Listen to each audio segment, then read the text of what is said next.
จะคือโสดมาดนแท้บ่คือว่าคนกับผู้จบผู้งามอยู่กามัน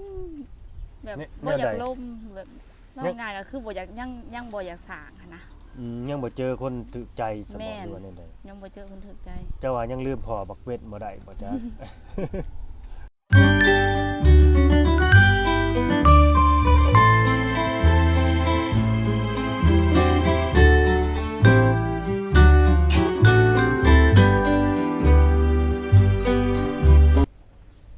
นี่แหละพี่น้องเอ้ยเนาะ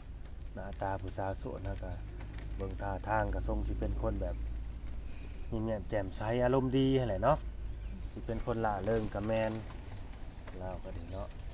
แบบนี้ก็คือแบบสิรู้จักคนง่ายอยู่เจ้านี่สิเข้ากับไผก็ได้ดีแม่นบ่ โดย ก่อนอื่นเอาสบายดี สบายดี โทษเด้อเจ้าน่ะชื่อว่าแนวใดก็ หล่า สาวหล่า โดย อิหยังคนสิเป็นหล่าน้อยหรือหล่าใหญ่นี่ชื่อน่ะหล่าธรรมดา ห นี่ ล่า บ่ ธรรมดานี่แหละ อืมสาวหลาพี่น้องเลยปัจจุบันนี้อยู่จักปีสาวหลาขออนุญาตถาม 28 โอ้ถือว่าใหญ่แล้วพี่น้องเลยรุ่นใหญ่แล้วเนาะ28ปีนี่เอ่อเคยมีครอบครัวมาก่อนแล้วบ่ แม่นเคยสร้างครอบครัวแล้ว อืมดนแล้วบ่สร้างมาเนี่ย โดนแล้วอย่าห่างไปประมาณ5 ปีแล้ว ปาดโธ่เป็นโสดมา5 ปีเลยแสดงว่าเพิ่นก็สร้างครอบครัวไว้อยู่ที่นี่ แม่น จะมีลูกอยู่นำบ่นำกันบ่ แม่นมีลูกผู้หนึงลูก12 ปีแล้ว อืมอันนี้ก็เรื่องบางเรื่องก็คันเราถามไปแล้วถ้าตอบได้ก็ตอบบ่ได้ก็บ่เป็นหยังเด้อเออ โอเค อายุ18ปีอย่าห่างกันมาได้5 ปีเลยลูกผู้หนึ่งเนาะ โดย อายุ12 ปีเลยพี่น้องลูกเพิ่นก็ดีจะคือโสดมาดนแท้บ่คือว่าคนกับผู้จบผู้งามอยู่ กามันแบบ เนี่ย บ่อยา แนว ก ใด ล่มแบบว่าง่ายก็คือบ่อยากยังบ่อยากสร้างหั้นนะ ยังบ่เจอคนถูกใจสม แม่ อง น ดูว่าแนวใด ยังบ่เจอคนถูกใจ เจ้าว่ายังลืมพ่อบักเวทบ่ได้บ่จ๊ะ ก็บ่ได้ผิดกัน แต่ว่า อืม ไปกันบ่ได้แล้วก็จากกันด้วยดีซื่อ จากกันด้วยดี แม่น จากกันด้วยความเข้าใจ แม่น อ๋อหลังจากที่เลิกลากันไปนี่ก็ต่างคนต่างบ่ได้ติดต่อหากันเลยบ่ เขาก็ติดต่อหาลูกเงินค้ำส่งให้ลูก โดยเจ้าก็เครียดก็หายเขาอยู่บ่อ่ะตามตรงๆนี่ ตรงๆเลย แม่น ก็ธรรมดา อืม เพราะว่าเฮาบ่ได้ผิดกันเด้ตอนที่ห่างกัน โดยคิดว่าโอ้ยจะแม่นข่อยเบื่อข่อยเปิดจะเด้ผู้ชายแบบนี้ยันว่ามีเป็นแนวมันฝังใจแ เป็นหยังจะว่าบ่อยากแต่งงานใหม่หรือว่าเอาผู้ใหม่ย่านมันเจอคือเก่า เออ ย่านเจอคือเก่า โดยอันนี้น่าสิเป็นปัญหาหลัก แม่ ๆของผู้ชายหลายๆคนบ่จักที่ว่าเป็นแบบนี้หั้นนะ แต่ปัญหาผู้หญิงหลายคนก็สิคิดว่านี่คือกันล่ะ บ่ ขอยว่าได้ ถ้าเจ้าเจอหั่นนะถ้าเจอแบบเจ้านะบ่ แม่น อืม ถ้าผู้หญิงแบบผ่านประสบการณ์มาแบบนี้ก็สิคล้ายๆคือแบบนี้แหละ โดย ความคิด บางทีมันก็พ่อเนาะมันอิ่ม แม่น บ่จักมันอิ่มนั่นนี่เธอเด้ออยู่นํกันมาหลายปีบ่ซาละ10 กว่าปีพุ่นแหล้วเนาะ แม่น บ่ฮอด20เนาะ บ่ฮอด 10 กว่าปีเนาะเพราะว่าลูกก็12 ปีเด้น่าสิอยู่มานํกันก็10 กว่าปี13 14 ปีผู้บ่จักหรือ15 ปีเนี่ยนี่ในใจนี่คิดว่าสิเป็นคู่หักคู่แท้อยู่นํกันไปจนแก่จนเฒ่าอยู่บ่คิดว่า ก็บ่คิดว่าสิว่าง่ายก็บ่คิดว่าสิมาฮอดแบบว่าจุดที่ว่าห่างกัน บ่คิดเลย แม่นเพราะว่าคนเฮานี่จากที่เคยอยู่นํกันใช้ชีวิตคู่กันแล้วมันแบบว่า มันมีเฮ็ดให้เฮานี่คือว่าหักแพงกันอีหยังนี่เนาะ แม่น บัดมามือหนึ่งมันบัดพลิกผันไปแน่นี่นี่แหละเขาเรียกว่าปัญหาของชีวิตคู่ ทุกอย่างตั้งโตะบ่ทัน แต่ก็จบกันด้วยดีก็บ่ได้ผิดบ่ได้เถียงบ่ได้อิหยังกันทั้งนั้นทุกมื้อเห็นกันก็ยังเว้ายังว่านํกัน โอ้ก็ทักทายกันธรรมดา แม่น อ๋อหักบ่ย่านฐานไฟเก่ามันติดบ่ อื้อ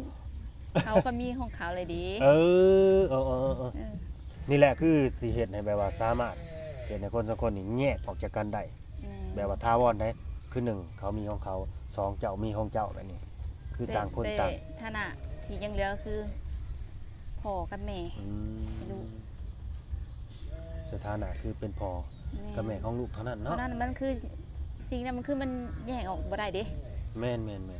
มันตัดบ่ได้เนาะ บ่ได้ตัวนี้มันตัด ตัด บ่ บ่ ได้ ได้จะได้เท่ากับเป็นพ่อของลูกเจ้า แม่น คำว่าอันนี้คันว่าผัวว่าเมียอะไรเลิกกันไปคือคนใหม่โลด นี่ ได้เจ้าบ่มีใหม่ข่อยก็มีใหม่แบบนี้นะ แม่ แต่มันก็อยู่ในช่วงนั้นไปว่า มันก็ทำใจได้เนาะบางที โอ้ สิเป็นผู้หญิงหรือผู้ชายมันก็อยู่ในช่วงที่ว่าต้องทำใจหั่นแหละมันก็ต้องทำใจทั้งสองฝ่ายแหละเนาะ ทำใจจนสิ้นแบบ อืม จนแบบเป็นเฉยๆเป็นเรื่องธรรมดา อืม จนสิ้นแล้ว จนสิ้นแล้วกับคนนี้ แม่น รุ่นราวเขาเดียวกันบอกกับเจ้านะสาวละพ่อของลูกนะ เขาก็สิอายุประมาณ30แล้วเดี๋ยวนี้ โอ้แล้วมื้อนี้น่ะสิเอามาเปิดใจบ่จะพร้อมหรือบ่จะสิเปิดใจจะพร้อมจักเปอร์เซ็นต์ พร้อมแล้ว พร้อมแล้ว แม่น หลังจากที่สวดมานานเนาะ โดย แล้วก็ผู้จบผู้งามเด้อพี่น้องเอ้ยเฮ็ดเพิ่นเบิ่นเด้อเนาะคิดว่าน่าสิมี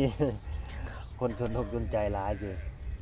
เออก็คือตั้งแต่เลิกกันไปกับพ่อของลูกเจ้าบ่ได้เปิดโอกาสให้เจ้าของแล้วก็เปิดโอกาสให้คนอื่น เข้ามาแบบว่า ถามคันว่าล่มกันเรื่อยๆ แต่บ่จริงใจนะ อืมอันนี้คือเฮือนของเจ้าบ่หรือว่าเฮือนพ่อเฮือน เพื่ แม่ อนพ่อเพื่อนแม่อยู่กับพ่อกับแม่ โดยเจ้าบ่ทันมีเฮือนมีศาลบ่ ยังบ่ทันมีหยัง อืมีแต่ลูกนะ โดย อืมตอนอยู่กับพ่อของลูกก็อยู่เฮือนหลังนี้บ่ แม่น มาอยู่นำพ่อนำแม่เนาะ โดย คิดว่ามีแบบว่าทรัพย์สินเป็นของเจ้าของอะไรยังเนาะ ยัง จะเค บ่ ย มีหยัง จะเคยไปไทยบ่ไปทำการทำงาน เคย ไปกับอันน่ะบ่คนเก่าน่ะบ่ไปหาเงินน่ะอืม ค่อยนั่งไปก็ตั้งจากเลิกกันแล้ว อืม ไปมา โดยปัจจุบันนี้เจ้าเฮ็ดหยังซะเจ้าหาเงินแนวใดแบบว่า ๆคัน เลี้ อยยู่ งลูก อยู่ดีอยู่นี่กะไปเฮ็ดเสริมสวยน้ำเขา อืมมันเป็นลูกมือเขานี่บ่ แม่น บ่ได้แม่นห้านเจ้าของ บ่แม่นทันเจ้าของ อยากมีห้านเป็นของเจ้าของอยู่บ่เอา เอาอยากมีตัวนี้ยอมรับว่าอยากมี เออแม่นเด้อเนาะเฮาก็ยังมีเป็นของเฮาเนาะ แม่น เฮาเด้อบ้านนี่พี่น้องเอ้ยเพิ่นก็ยังมีห้านเป็นของเจ้าของอยู่ ความสามารถเจ้าน่ะเฮ็ดหยังได้แหน่สาวหลา ถามพ่อบ่ โดย ความสามารถ บ่ตอนที่เจ้าไปเรียนนํเขาคือเฮาไปฝึกฝนเจ้าของหั่นน่ะตอนนี้ถ้าเกิดเจ้าสิแยกออกมาแบบว่ามีห้านของเจ้าเลยหั่นนะเจ้าสามารถรอง สา รับ รี ลู ด ก ได้ ค้า ยืดได้ อ๋อเฮ็ดเล็บน้ำไหลบ่ เฮ็ดเล็บบ่มัก บ่มัก เฮ็ เนาะ ดผม เฮ็ดสร้างผมแต่งหน้าแต่งตาก็ได้บ่ โอเค ได้ ได้ เนาะสาลียืดพี่น้องเอ้ยอันนี้เป็นเรื่องปกติของผู้หญิงเพิ่นเนาะแต่กูมื้อนี้มันอยากมีแบบเฮ็ดเล็บมานำได้ตามแฟชั่นเนาะเล็บจงเล็บเจลหั่นน่ะขอให้ความฝันเราเป็นจริงพี่น้องเอ้ยขอให้เพิ่นได้หาอันเป็นของเจ้าของหั่นแหละเจ้าไปเรียนแบบนี้มาหลายเดือนแล้วบ่หลายปีแล้วบ่ หลายปีแล้ว อืมมันก็มีความชินความชำนาญแหละเนาะ แม่น เพราะว่าฝึกเฮาเฮ็ดคู่มือหั้นนะผมผู้ชายก็สระบ่ สะ สระคือกันมีอยู่ผู้ชายก็ไปสระผมนำกัน มี เอาเด้อพี่น้องเอ้ยหนมๆเนาะถ้าเกิดว่าอยากไปอุดหนุนเพิ่นหรือว่าไปใช้บริการเพิ่นก็ได้เด้อพี่น้องเด้อพอดีมีเอื้อยเพิ่นโทรมาว่าซั่นเนาะคนที่เพิ่นเรียกนำมาแหละโทรมาตามจักก็ถามฮอดใส่แหละก็ถามจะฮอดใส่เช้าล่ะจะจำได้อยู่ข่อยเว้าฮอดใส่เลย ฮอนเรียกเห็นเรียกหาเสริมสวย โอ้เดี๋ยวหันสวยปั้มดอกคุณโมเมนทางออกบ่วะ แม่นทางไปเวียงจันทน์พุ่นล่ะทางเล็กซิปแม่นบอก อ่า นั่นแหละ ใส่คือบุญหาแล้วผ่านไปผ่านมาท่านก็ไปแหวอุดหนุนเพิ่นพี่น้องเลยเนาะเจ้ามีผู้ชายในสเปซอยู่บ่สาวล่ะเจ้าอยากได้อยากล่มผู้ชายแบบใด คันล่มคันเข้าใจก็ได้เบิดบ่ต้องว่าตรงสเปก โดยเรื่องอายุได้ซะ สำคัญอยู่บ่ตัวนี้ อืม บ่สำคัญอีก น้อยกว่าตัวเองก็บ่มักเด้ อ๋อบ่มักน้อยกว่า แม่น คันรุ่นราวคราวเดียวกันแล้วก็พอได้บ่ เพราะคันลงมันเข้าใจอย่างเข้าใจก็โอเค อืมแต่เข้าใจแบบใดนี่ความหมายว่าเข้าใจนี่ เข้าใจทุกอย่างในชีวิต ชีวิตที่ อืม ข่อยเป็นข่อยฮะ อืม บ่ต้องพยายามข่อยเป็นคนอื่นแบบนั้นแบบนี้พยายามข่อยเป็นแปลงเฮ้อข่อยบ่โอเค โอ้ ที่สำคัญคือเขามาต้องหักลูกข่อยน้ำเขาบ่หักลูกข่อยบ่โอเคข่อยมักทำได้ข่อยก็บ่โอเคตัวนี้ อ๋อลูกเจ้าน่ะลูกชายเนาะ แม่น แต่ว่าบุคคลใดที่ว่าสิเข้ามาแบบว่า ให้เจะเปลี่ยนแปลงเพื่อเขาเนี่ยเขาว่าจะเปลี่ยนได้นะถ้าคนน่ะเป็นคนของใจเจ้า ถ้าจะหมักเขานะเชื่อบ่เขาว่าจะเห็นว่าเขาได้ได้ คันเขาคันต่างคนต่างพยายามปรับตัวเข้ากันได้คันให้ข่อยปรับฝ่ายเดียวข่อยบ่โอเค อืมชัดเจนบ่พี่น้องเอ้ย น้อยเนาะ ถ้าหมักเป็นลูกถ้าหมักเป็นอะไรก็ต้องหักแพงลูกเพิ่นนำจะอยู่กันจากคนสาวหลานี่เพื่อนขออนุญาตถาม 4-5 คนพ่อแม่แล้วก็อ้ายผู้หนึงแล้วก็ลูกข่อย โอ้เจ้าน่ะเป็นลูกสาวหลาบ่ แม่น เอ้าพี่น้องเป็นลูกสาวหลาเลยย่ายผู้หนึง แม่น มีพี่น้อง2คนเท่านั้น อ้ายอีกผู้หนึงอยู่ไทย โอ้พี่น้อง3คน 3 คน อ้าย เป็น ส ลู อก ง หลาน แสดงว่าชาย2หญิง1เนาะ แม่น เจ้าก็อยากมีเฮือนมีซ่านส่วนตัวเป็นของเจ้าของอยู่บ่ อยากมี โคตรอยากมีเนาะ แม่น นั่นแหละจักสิมีกับบ้านนี่แหละคันจักมีแหละเอาคันหามีผู้พาเฮ็ดภาษามันก็มีตัว อืม ก็เจ้าหาเงินผู้เดียวแบบนี้ มันก็สิพอได้แต่ใช้จ่ายไปวันๆนั่นแหละพอได้แต่ใช้แต่กินนั่นแหละเนาะ โดย เรื่องเงินผู้บ่าวนี่สิเป็นคนลาวคนไทยก็ได้บ่หรือว่าแนวใดทางใดก็ได้บ่ ทางไหนก็ได้ เพิ่นอยากมาเที่ยวหาสงกรานต์นี่สะดวกอยู่บ่เอ้าหลังจากที่ได้เว้าได้ลมได้คุ เป็ ย น กัน เป็นคนทางไหน สมมุติเด้อว่าเป็นคนทางใด เป็นลาวเป็นไทยนี่แหละยังบ่ฮู้ ก็โอเค แต่เฮาได้ลมได้คุยกันน่ะนะอยากไปเที่ยวเล่นพยายามจะได้ช่วงปีใหม่ลาวเฮานี่นะ ก็โอเค เพราะว่ายินดีต้อนรับ อ๋อ บ่แม่นคนสิรังเกียจคน โดยบ่มีรถไฟชนกันที่ช่วงเวลา บ่ ชนกันมันชนไปโลดเนาะคันใดใหญ่ เพ ก็ ราะว่า ข่อยคนง่ายๆ เขาก็คนได้เบิดแพ้เว้าดีนำก็ดี โดยไปดีมากคือดีตอบ แม่น เอาพี่น้องเอ้ยคนใดสิเข้ามาเพิ่นนี่ต้องเข้ามาด้วยความดีเด้อกันหลายมานี่โหบ่ต้องมาหาเราดีบ่ดีแล้วบ่ต้อนรับบ่ล้มบ่คุยน้ำซ้ำ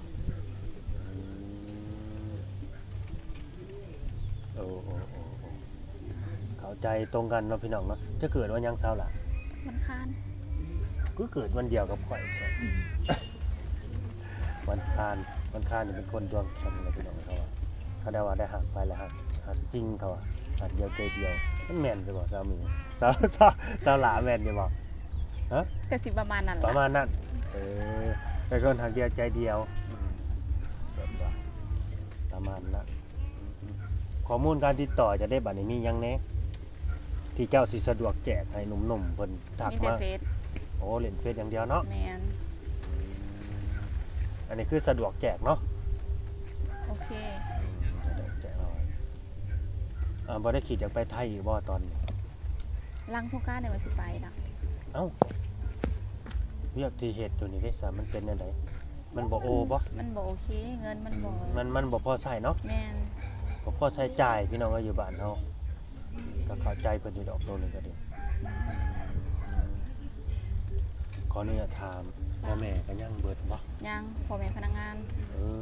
ยังเบิดพี่น้องพ่อแม่บ่เฒ่าไม่เฒ่ายังอยู่เบิดเด้อพี่น้องเนาะแต่ว่าเพิ่นมีลูกสาวผู้เดียว เป็นลูกสาวหลายต่างหากสงสัยสิได้อยู่นำพ่อนำแม่เลยลูกสาวหลานนี่เพิ่นจังบ่ได้ออกครอบครัวนะกาตามนั่นแหละพี่น้องเอ้ยเรื่องอายุบ่สำคัญระหว่างก็เพียงแต่ว่าคุยกันเข้าใจและพอแต่ว่ารุ่นน้องก็บ่มักรุ่นราวคราวเดียวกันขึ้นไปฮอดจักปีสาวหลาวฝามเจ้าคุยได้สิเอาฮอดจักปีเจ้าอ่ะ อันนี้ก็บอกบ่ถึงเด้อ ก็เพียงแต่ว่าคุยกันเข้าใจ เข้าใจ เขาเข้าใจเฮา แม่น หักเฮาหักลูกเฮา แม่น สามารถดูแลเฮาได้ โอเค แนวนี้บ่ ตัวนี้ สามารถเป็นผู้นำที่ดีได้เนาะ เบิ่งแย่งเฮาได้ก็โอเค ก็เพียงแต่เบิ่งแย่งเขาได้ แม่นซัพพอร์ตเฮาทุกอย่าง เบิ่งแย่งได้ซื่อบ่เอาได้อยากเป็นคนของใจพร้อมได้ เอ้ามันแนวนั้นได้สาวละคนที่สิเข้ามานะ เลย ถ้าว่าเจ้าสิให้สิทธิ์เขาได้บ่ตรงนั้นค่อยสามารถเบิ่งแย่งเจ้าได้ คันเจ้าเขามาเทิงอลีกะเขาก็ให้เจ้าได้ ไอ้พี่น้องเอ้ยเนาะเราเป็นคนร้อยเด้นี่นะมันเข้ามาถึงเพิ่นก็ให้สิทธิ์นั้นได้คือกันนะพี่น้องเป็นกำลังใจให้หนุ่มๆเนาะที่สิเข้ามาหาเพิ่นสิ่งสำคัญคือต้องมาทำความรู้จักกันก่อนพี่น้อง